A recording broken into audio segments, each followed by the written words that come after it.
쥐기자의 시시각각 시작합니다. 스튜디오에 지영희 기자 나와 있습니다. 안녕하세요. 안녕하세요. 쿠키뉴스 지영희 기자입니다. 네, 오늘 어떤 주제로 이야기 나눠볼까요?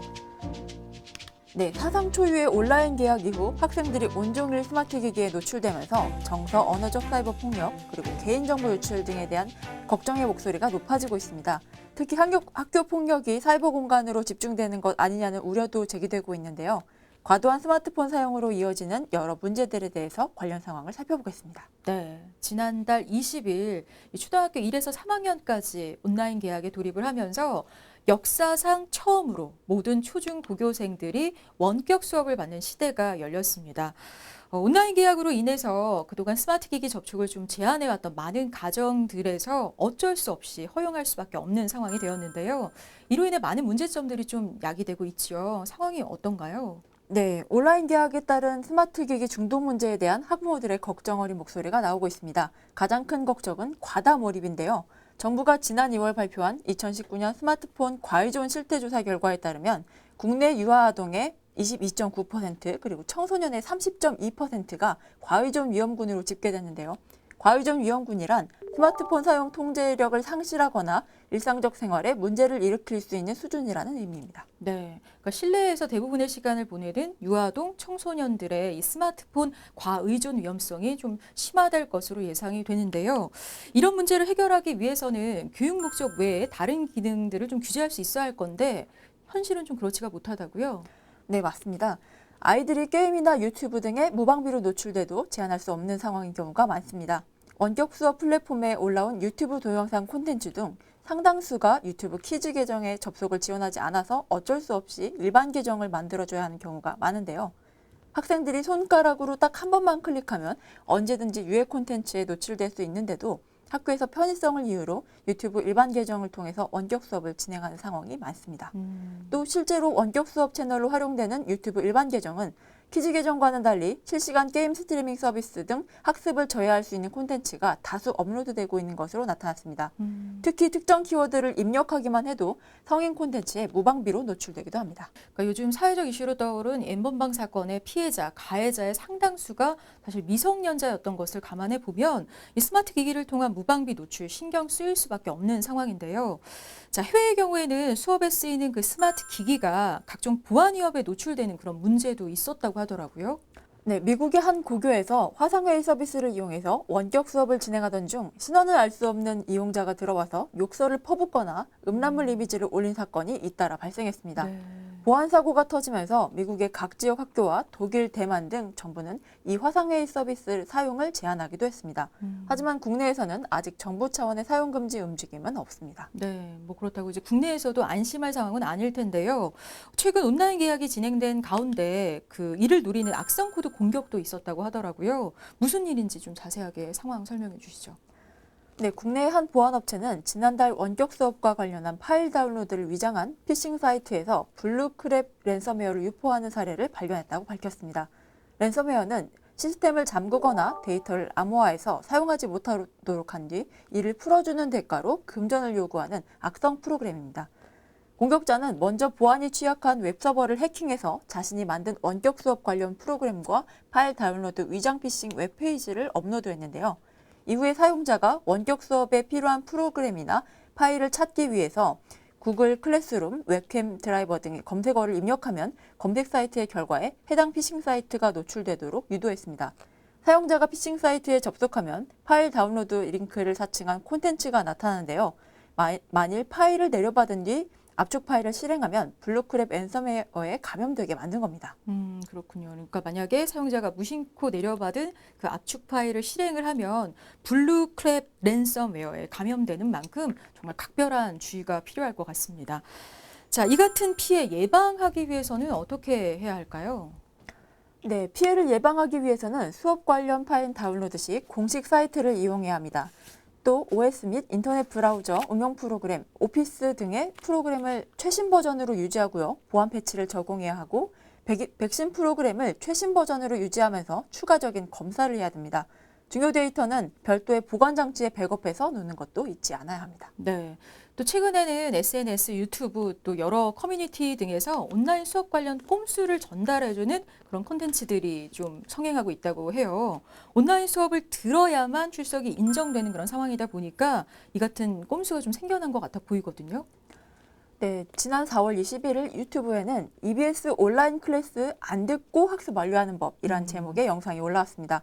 해당 영상을 제작한 유튜버는 EBS 온라인 클래스 강의를 틀어놓고 간단한 조작과 명령을 입력하면 강의를 듣지 않고도 모두 수업을 수강한 것처럼 표시되는 과정을 직접 보여줬는데요.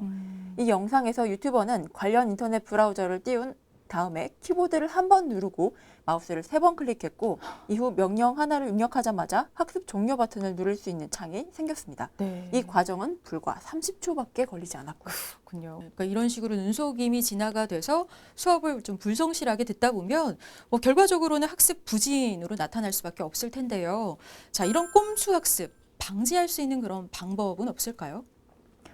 네, EBS는 기술적으로 학생들의 꼼수 학습을 방지하기 위해서 준비하고 있다고 전했습니다. EBS 관계자는 교사들이 손쉽게 부정학습 유형을 파악할 수 있도록 시스템을 개편할 예정인데요. 꼼수를 사용한 학생에게는 부적정 수강 의심 표시가 나타나게 하고 담당 교사는 해당 학생에게 강의 내용 등을 질문해서 제대로 수강하지 않은 것으로 확인되면 다시 수업 영상을 듣도록 할 계획입니다. 또 부적정 수강이 반복되면 결석으로 처리하게 할 예정이고요. 네. 또 그런가 하면 주 교육 장소가 이 온라인으로 바뀐 만큼 학교 폭력의 공간 또한 학교가 아니라 SNS 같이 이렇게 온라인 공간으로 옮겨갈 가능성도 있어 보이는데요. 특히 새 학기가 시작되는 3, 4월은 학교 폭력이 평소에 비해 한 약 30% 높게 발생이 되고 1년 중에 가장 많은 학교 폭력이 일어나는 그런 시기라고 하죠. 네, 그렇습니다. 통상적으로 학교 폭력은 새 학기가 시작될 무렵에 급증하는데요. 올해는 온라인 개학으로 학생들이 디지털 교육 환경으로 변화된 상황에서 사이버 폭력에 노출될 가능성이 높다고 보고 있습니다. 이에 따라 경찰청은 지난달 9일부터 오는 6월 3일까지를 신학기 학교폭력 집중관리기간으로 지정하고 디지털 성범죄와 사이버 학교폭력 등에 적극적으로 대응하기로 했습니다. 네, 그러니까 아이들이 만나지 못한다고 해서 학교 폭력이 해결되거나 또 사라지거나 줄어드는 건 아니라는 얘긴데요. 오히려 새로운 학교 폭력 유형이 발생하게 되는 만큼 더 각별한 주의가 좀 필요할 것 같습니다. 자, 온라인에서 펼쳐지는 새로운 유형의 학교 폭력 어떤 것들이 있을까요? 네, 디지털 학폭은 나날이 진화하고 있는데요. 먼저 카톡 왕따라는 사이버 괴롭힘이 늘어나고 있습니다. 카톡 왕따는 카카오톡 메신저에 특정 학생을 초대해서 단체로 욕설을 퍼붓는 행위인데요. 채팅방에 초대한 뒤 다른 학생들이 한꺼번에 채팅방을 떠나서 망신을 주는 방폭, 채팅방으로 계속 초대해서 괴롭히는 카톡 과목, 채팅방에서 모두가 한 사람을 의도적으로 무시하는 카톡 유령, 그리고 학생 실명은 거론하지 않지만 누구나 짐작할 수 있게 험담을 하는 저격, 그리고 채팅방에 초대한 뒤 일제히 욕설을 퍼붓는 떼카 등 새로운 유형들이 계속해서 생겨나고 있는 상황입니다. 그렇군요. 네, 근데 이런 유형의 괴롭힘은 피해 학생이 직접 신고를 하지 않으면 드러나지 않아서 학교에서도 지도하기가 쉽지는 않을 것으로 생각이 되는데요. 자, 이렇게 SNS를 통한 학교 폭력 사건 좀 많이 일어나고 있나요? 네, 언어폭력과 집단 따돌림이 소셜미디어를 통해서 결합되는 양상이 나타나고 있는데요. 교육부의 작년 조사에 따르면 집단 따돌림을 당한 학생의 41.4%가 언어폭력을, 14.7%는 사이버 괴롭힘을 중복해서 경험하는 것으로 나타났습니다. 신체폭력은 다소 주춤한 대신에 SNS를 이용해서 지능적으로 괴롭히는 형상이 강해지고 있었는데요. 전체 학교폭력 중 신체폭력은 3년 연속 낮아진 반면 조사가 처음 시작된 2013년 이후 처음으로 사이버 괴롭힘이 신체폭력과 스토킹을 모두 앞질렀던 것으로 조사됐습니다. 네. 또 최근 온라인에서 그 10대를 중심으로 대리 입금이란 이름의 그 고리 대금업이 좀 성행하고 있다고요. 네, 대리입금은 SNS에서 돈을 빌려주고 수고비나 지각비라는 명목으로 수십에서 수백 %의 이자를 요구하는 걸 말하는데요. 네. 청소년끼리의 고리대금업인 셈입니다. 대리입금 해드립니다라는 글이 트위터, 밴드 등 소셜미디어에 올라오면 급전이 필요한 이들이 댓글이나 쪽지 등을 통해서 신청을 하는 방식인데요. 급전이 필요한 이유, 수고비 명목의 이자와 원금을 언제까지 갚을 것인지 등을 설명하면 이 중에서 제일 빨리 그리고 제일 많은 수고비를 제시한 사람에게 우선적으로 대리입금을 해주는 방식입니다. 대리입금을 해주는 사람들은 일명 먹튀 방지를 위해서 신분증, 각서, 집 주소, 부모님 연락처 등을 받습니다. 반대로 급전이 필요한 이들이 대리입금을 구합니다라는 글을 올리기도 하고요. 네. 보통 어떤 이유로 이렇게 급전을 빌리려고 하는 건가요? 네, 대리입금 금액은 적게는 1,000원 미만에서 많게는 수만 원대까지 다양한데요. 네. 대부분 10만 원 이하의 소액입니다. 10대들이 급전이 필요한 이유는 모두 제각각입니다. 아이돌 팬클럽 관련 상품 단체 주문을 오늘까지 넣어야 하는 경우, 게임 아이템을 결제해야 하는 경우, 친구한테 빌린 돈을 당장 갚아야 하는 경우 등입니다. 네. 근데 이제 문제는 이 대리 입금의 수고비, 그러니까 즉 이자율이 지나치게 높다는 점일 텐데요. 대리 입금을 뭐 해주는 사람이나 뭐 구하는 사람이나 그 내건 수고비를 좀 보면 빌리는 기간이 일주일 안팎에 불과한데도 적게는 원금의 뭐 한 20%, 많게는 한 50% 이상까지 올리는 경우도 봤거든요. 자, 이에 대한 심각성 전혀 느끼지 못하고 있는 건가요?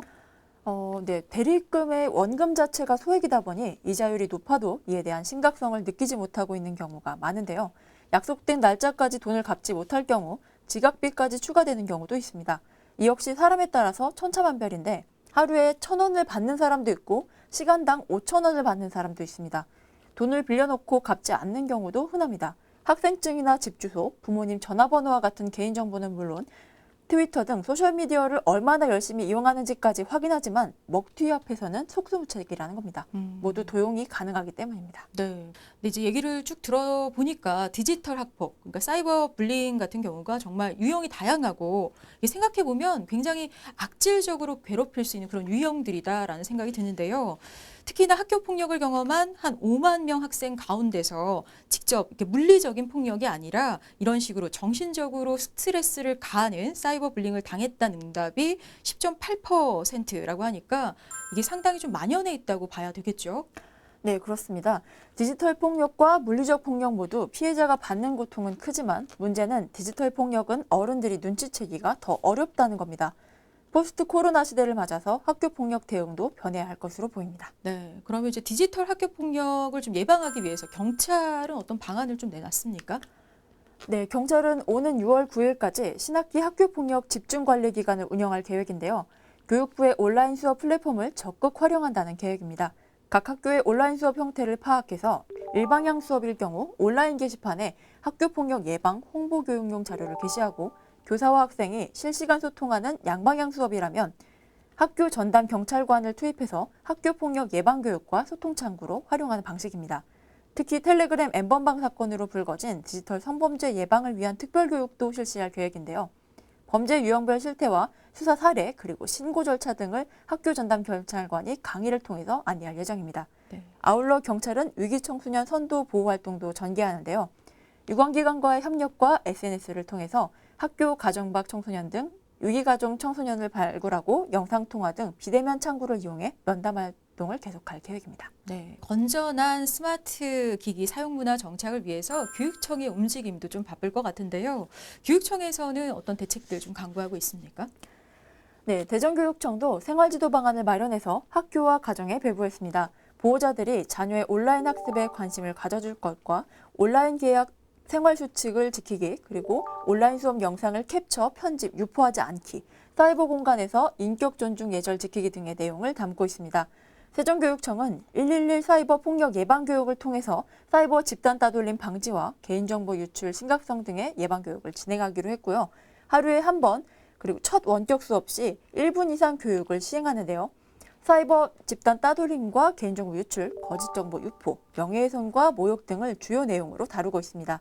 또 사이버 범죄 사례 중심의 교육 자료를 경찰청에서 맡아서 원격 수업 시 학생 지도에 활용하면서 인터넷, 스마트폰 등 과다 의존 학생들을 위한 예방교육 프로그램도 연중 운영하기로 했습니다. 충남교육청은 온라인 개학을 앞두고 각 학교의 사이버 폭력 예방과 교육에 대해서 집중 안내했는데요. 원격 수업 교사 연수와 함께 학부모에게는 가정통신문을 통해 가정에서도 예방교육을 할 수 있도록 했습니다. 온라인 수업에서도 학생들에게 사이버 폭력과 디지털 성범죄 등에 대한 교육을 병행하고 있는 상황입니다. 네. 코로나19 확산 방지를 위해 긴급하게 결정된 온라인 개학이 학생들에게는 피할 수 없는 온라인 세상으로의 첫 걸음이 됐습니다. 이를 계기로 우리 사회 어른들이 올바른 온라인 문화 정립에 좀 관심을 기울여 나간다면 안전한 온라인 세상을 만드는 게 결국 실현 불가능한 일만은 아닐 거란 생각이 듭니다. 오늘 시시각각 여기서 마치겠습니다. 지영희 기자 고맙습니다. 감사합니다.